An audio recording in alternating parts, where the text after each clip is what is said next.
안녕하세요. 바이플랜 한의원 한의사 박수정, 영양사 이석영입니다. 오늘은 다이어트 중에 어지러움을 느낀다면? 이라는 주제를 가지고 왔습니다. 네. 보통 이제 내가 적게 먹으니까 힘이 없고 어지럽다 이렇게 생각할 수 있는데 생각보다 어지러움에는 여러 가지 원인이 있으니까 네. 오늘 영상에서 그거를 좀 설명드릴게요. 네, 대표적으로 세 가지 원인이 있는데요. 첫 번째는 빈혈, 그리고 두 번째는 저혈당, 그리고 세 번째는 저혈압, 이렇게 세 가지가 있습니다. 그래서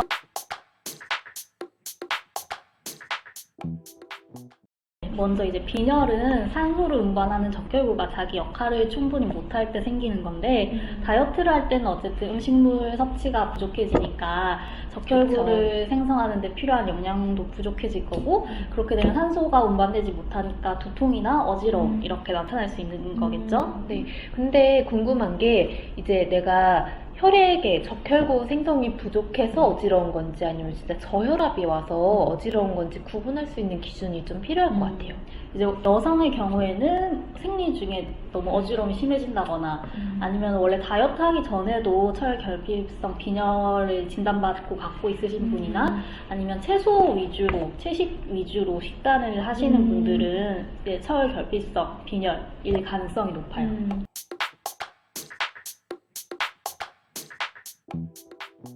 채식 얘기를 하셨으니까 말인데요.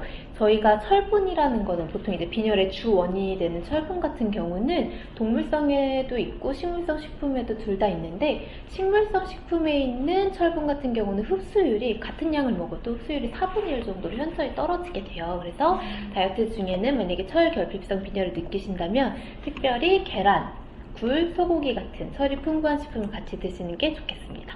네, 이제 그리고 빈혈 때문에 철분제 드시는 분들이 있으신데 철분제를 먹으면 보통 변비가 생긴다고 알고 있잖아요. 네. 그래서 너무 심하지 않으시면은 음식을 통해서 섭취하는 게 더 좋을 것 같아요. 네. 그리고 철분 말고도 사실 빈혈에 관여할 수 있는 영양소가 더 있어요.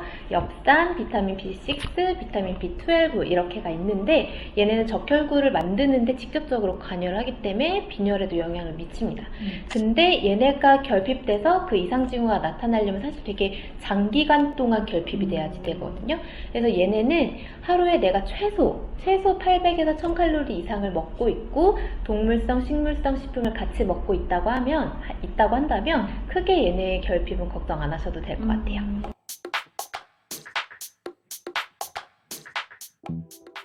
네. 이제 그 다음으로는 저혈당에 대해서 말씀을 드릴 건데 이거는 말 그대로 섭취하는 게 부족하니까 혈중의 포도당 농도가 낮아져서 겪는 현상이라고 생각하시면 될 것 같아요. 그래서 너무 공복이 오래 지속된다거나 아니면 극단적으로 탄수화물을 제한해서 드시는 분들이 그런 있잖아요. 분들 계시죠. 맞아요. 그런 분들이 겪게 되는 거고 어지러움뿐만 아니라 뭐 입냄새가 동반될 수 있어요. 네.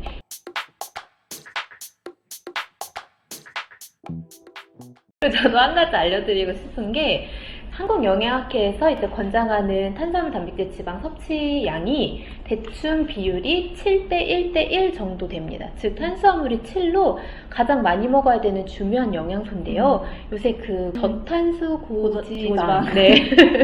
그것 때문에 탄수화물 너무 안 드시는 분들이 계신데 사실 그거는 인체 내에 있는 어떤 밸런스를 깨뜨릴 수 있는 위험성이 있습니다. 그래서 탄수화물 섭취를 적정량 꼭 하시는 다이어트를 하시는 게 좋겠습니다. 이제 저혈당으로 인한 빈혈인 경우에는 과일이나 아니면은 밥, 아니면 고구마 이렇게 밀가루, 탄수화물 식품을 네. 추가하는 게 좋을 것 같아요. 네네.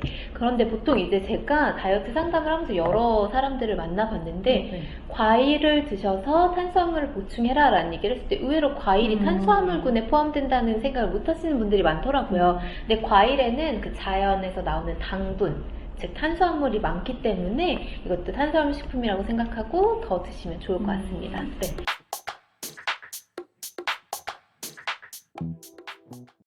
그리고 마지막으로 저혈압에 의한 어지러움을 얘기해 드릴 건데 저혈압 때문에 어지러움이 생기는 거는 크게 두 가지 원인이 있거든요.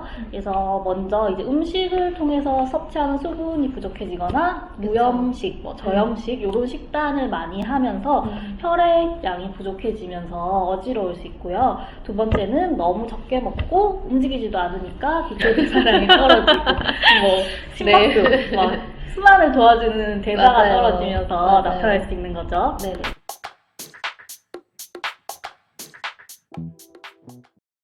그리고 무염식, 나트륨 이런 얘기 해주셨는데, 나트륨이, 그러니까 짠 음식을 먹으면 살이 찐다라고 생각하시는 분들이 있고, 실제로 또 관련이 있다라는 연구 결과들도 있기는 한데, 나트륨도 필수 영양소거든요. 꼭 드셔야지 되는 겁니다. 맞아요.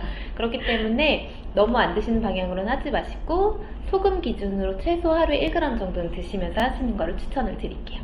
네, 그리고 우리가 그냥 마시는 물이 아니라 식품을 통해서 섭취하는 수분량이 생각보다 하루 수분 섭취량에서 많은 많아요. 비중을 차지하니까 근데 다이어트를 하게 되면 식사량 자체가 줄어드니까 수분이 어쨌든 줄어들게 되잖아요. 그래서 좀 의식적으로 물을 많이 드시는 네, 게 맞아요. 좋습니다. 네.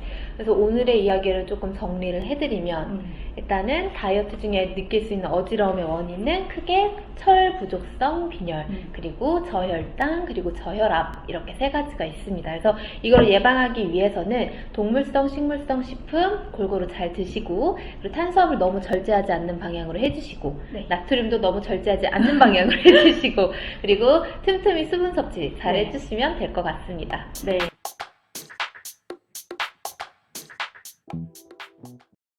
그리고 저희가 이제 앞에서 원인이랑 증상 이런 걸 설명해 드렸으니까 내가 다이어트를 하고 있는데 어지럽다면 이 중에 뭔가 생각을 해보시고 필요한 영양소, 식단을 좀 추가해서 드시는 게 도움이 될 것 같아요. 네. 이제 날씬한 몸도 좋지만 사실 이런 문제들은 극단적으로 했을 때 일어나는 맞아요. 거거든요.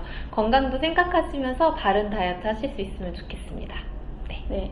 오늘 토크는 여기서 마치도록 하겠습니다. 감사합니다.